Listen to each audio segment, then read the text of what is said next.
In this 1989 Revlon commercial, the cosmetics company asked a question to its customers. What makes a woman unforgettable? A little luck and the right shade of red. The answer to that question was, of course, Revlon Cosmetics.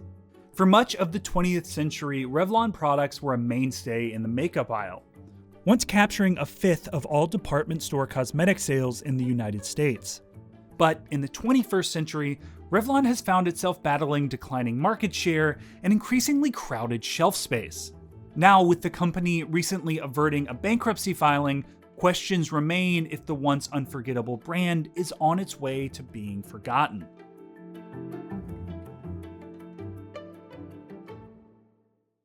You know, when you look wonderful, you feel wonderful. And the secret can be the makeup you use. Revlon helped usher in the era of color cosmetics in the first half of the 20th century. The company was founded in 1932 by Charles Revson, along with his brother Joseph and chemist Charles Lockman. It started by selling nail polish, but quickly moved into lipsticks. Sales of cosmetics surged between 1941 and 1946. Revlon positioned itself to meet this demand, claiming its products were seen on the fingertips and lips of the nation's smartest women. Revlon is a brand that for decades, really for a generation, was the biggest, most ubiquitous, sought after kind of cutting edge brands. And it was what you thought of when you thought of mass market, yet very desirable makeup. The cornerstones of Revlon's rise were mass production and mass marketing. It spent heavily on advertising, sponsoring popular TV programs and penning exclusive deals with beauty shop suppliers.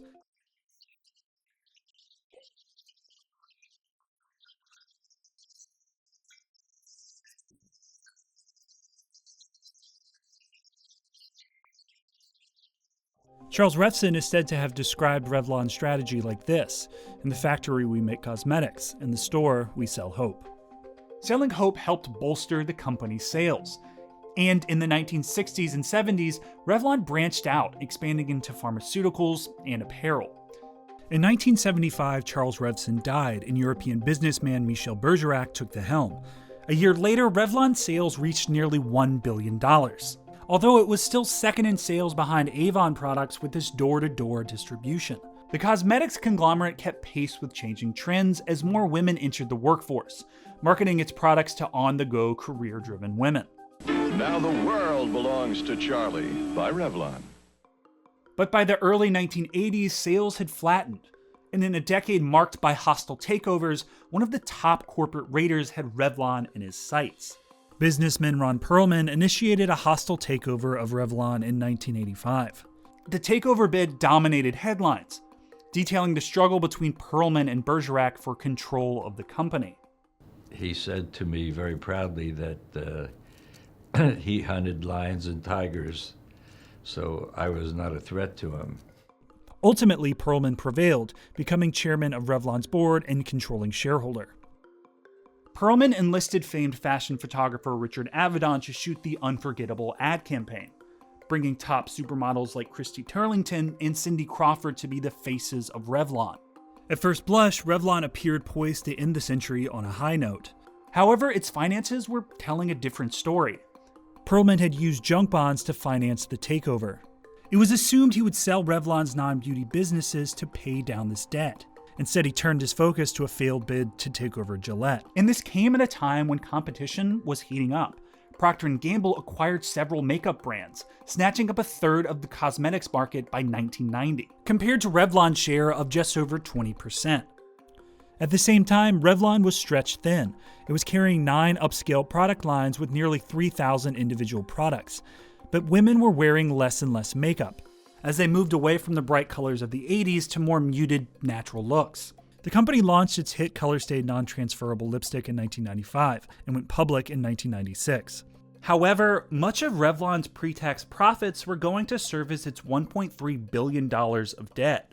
Late in the century, it turned into a company that was just a little bit behind the trends.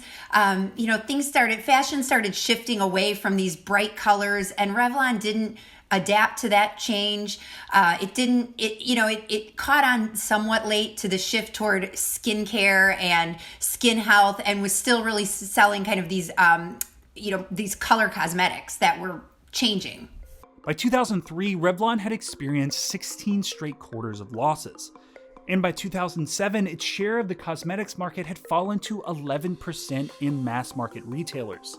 Despite this, Perelman continued to keep the company afloat with injections of cash and a revolving door of CEOs. Mr. Perelman, he said, and this was more than a decade ago in an interview with the Wall Street Journal, he said, for good or bad, I'm defined by Revlon. He led rescues. He just bailed the company out over and over again as it continued to struggle. Revlon tried to recapture part of the market with high-profile acquisitions of Collamer Group and Elizabeth Arden. But by 2017, its market share had dwindled to around 6%. By then, Revlon was not only facing stiff competition from the likes of Procter & Gamble and L'Oreal, but from startups with serious star power. Celebrity-backed makeup lines like Kylie Jenner's Kylie Cosmetics had burst onto the scene.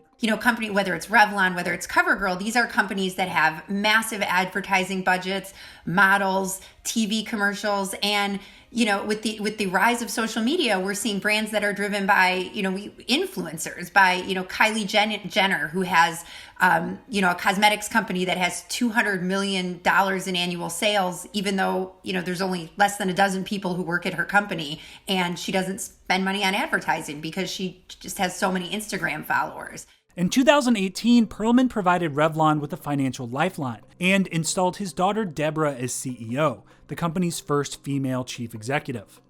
Through much of 2020, widespread closures and bankruptcies among retailers, salons, and spas crimped sales of beauty products. The main thing is that our lips are covered when we wear masks, so lipstick sales have fallen off. There used to be a term in the industry called the lipstick index, and how much women were spending on makeup kind of as a proxy for the economy. And he said, well, you can't really use the lipstick index anymore because nobody can see our lips. The dip couldn't have come at a worse time for Revlon. With a $343 million bond payment looming, Revlon refinanced its debt to avoid bankruptcy. If you look at kind of some of the analysts and some of the industry experts, they question whether this deal to save Revlon has just kicked the can down the road. Certainly, old brands that are struggling have revived themselves before. I would say Revlon has a tougher road, and it's an entire company, not a brand.